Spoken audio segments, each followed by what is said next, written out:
یہاں پہ مجھے ایک بات یاد آ رہی ہے اورنگزیب عالمگیر کی.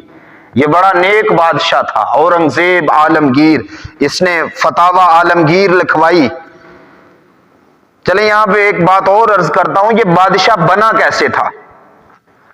جب ان سے پہلے والا جو بادشاہ تھا جب وہ فوت ہوا نا، تو اورنگزیب عالمگیر اور اس کا بھائی تھا دارا شکو، یہ دونوں بھائی تھے. دارا شکو کی نیت تھی کہ اگر مجھے بادشاہی مل جائے تو میں عیش کروں گا، لیکن اورنگزیب کی نیت تھی کہ اگر مجھے بادشاہی مل جائے تو میں حضور کے دین کا کام کروں گا.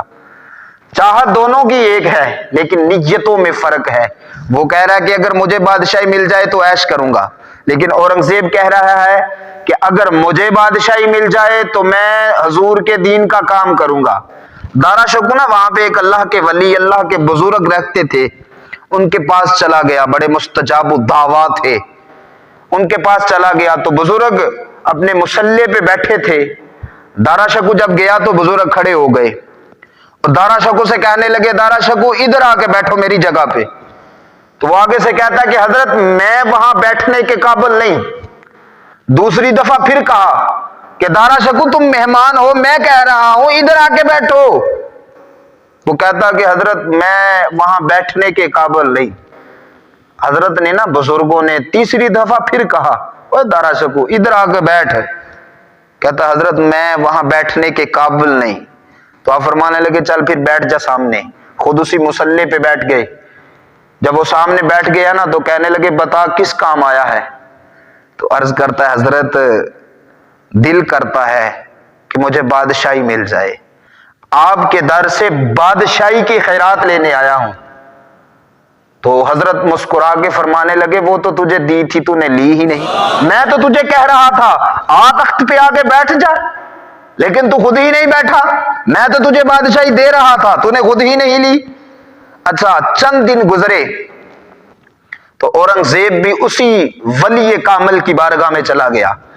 اب دارا شکو تو آزاد بندہ تھا نا، لیکن اورنگزیب جو تھا یہ ولیوں کی صحبت میں بیٹھنے والا تھا، یہ نیکوں کی صحبت میں بیٹھنے والا تھا، اللہ والوں کی صحبت میں بیٹھنے والا تھا. اورنگزیب عالمگیر بھی اسی اللہ کے ولی کے پاس گیا.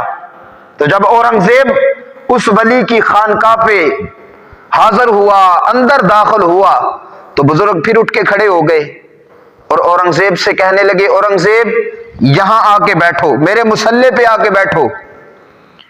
تو اب یہ اللہ والوں کے پاس بیٹھنے والا تھا نا، اسے صحبت اللہ والوں کی حاصل تھی نا، تو یہ عرض کرتا ہے حضرت میں اس قابل تو نہیں کہ وہاں پہ بیٹھوں، لیکن آپ حکم ارشاد فرما رہے ہیں تو بیٹھ جاتا ہوں.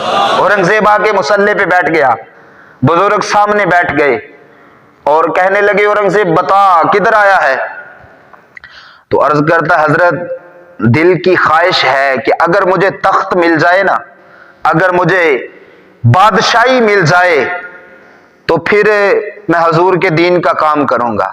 بس خواہش ہے کہ اللہ مجھے بادشاہی دے دے. تو بزرگ مسکرا کے فرمانے لگے اورنگزیب وہ تو تجھے دے دیا، اب اور کچھ مانگ. وہ تو تجھے دے ہی دیا، بٹھا جو دیا تخت پہ، وہ تجھے دی، بادشاہی دی، تخت دے دیا، اب اور کچھ مانگ. اورنگزیب عرض کرنے لگا حضرت فقط تخت ہی دیں گے، تاج نہیں دیں گے؟ تاج بھی تو عطا کرے نا، تخت عطا کر دیا ہے تو اور کرم نوازی کریں کہ تاج بھی عطا کر دیں. تو بزرگ کہنے لگے اورنگزیب تخت میرے اختیار میں تھا، میں نے تجھے دے دیا، تاج میرے اختیار میں نہیں. تو حضرت تاج کس کے اختیار میں ہے؟ تو فرمانے لگے وہ جو بابا تجھے وضو کراتا ہے نا، وہ جو بابا تیرے گھر میں نوکر رہتا ہے اور تجھے وضو کرواتا ہے، تاج اس کے اختیار میں ہے، تاج اس کے ہاتھ میں ہے. جا کے اس سے لے لے، اگر اس نے تاج دیا تو تجھے تخت بھی مبارک، تجھے تاج بھی مبارک. اب اورنگزیب گھر آیا اور سوچنے پہ مجبور بھی ہوا کہ ایک اللہ کا ولی اور میں نے گھر میں نوکر بنا کے رکھا ہے. اللہ کے ولی سے میں کام کرواتا رہا اور خدا کے دوست کو میں نے اپنے گھر میں نوکر رکھا ہے. اور دوسرا سوال دل میں آ رہا تھا ان سے تاج لیا جائے تو کیسے لیا جائے؟ اورنگزیب جب وضو کرنے لگا، وضو کا وقت ہوا وہی بابا جی جب وضو کرانے کے لیے آئے تو اورنگزیب نے جو سر پہ امامہ باندھا ہوا تھا اس کو اتارا، سائڈ پہ رکھا، بزرگ وضو کروانے لگ پڑے، اورنگزیب وضو کرنے لگ پڑا۔ جب وضو مکمل ہو گیا تو اورنگزیب بابا جی سے مخاطب ہوا اور کہنے لگا بزرگوں ناراض نہ ہونا، میں نا ذرا چہرے سے پانی کے جو قطرے ہیں، وضو کا جو پانی ہے، ہاتھوں پہ جو پانی لگا ہوا ہے، میں ان کو تھوڑا سا خشک کر لیتا ہوں، تو آپ مہربانی کریں نا اتنی دیر میں میرے سر پہ امامہ ہی باندھ دے۔ تو بزرگوں نے وہ امامہ اٹھایا اور اورنگزیب کے سر پہ باندھنے لگ پڑے، اور باندھ دیا نا جب اورنگزیب کے سر پہ امامہ، تو کہنے لگے بزرگوں نے میرا راز نہیں رکھا، میرے راز کو کھول دیا ہے، اچھا جا پھر اورنگزیب، تجھے تخت بھی مبارک ہو، تجھے تاج بھی مبارک ہو۔ دوستو اگر اورنگزیب کو بھی بادشاہی ملی ہے تو وہ بھی اللہ والوں کی چوکھٹ سے ملی ہے، وہ بھی اللہ والوں کے در سے ملی ہے۔ وہ کسی نے کہا تھا اور سچ ہی کہا تھا کہ تمنا درد دل کی ہے نا تو آ پھر خدمت کر فقیروں کی۔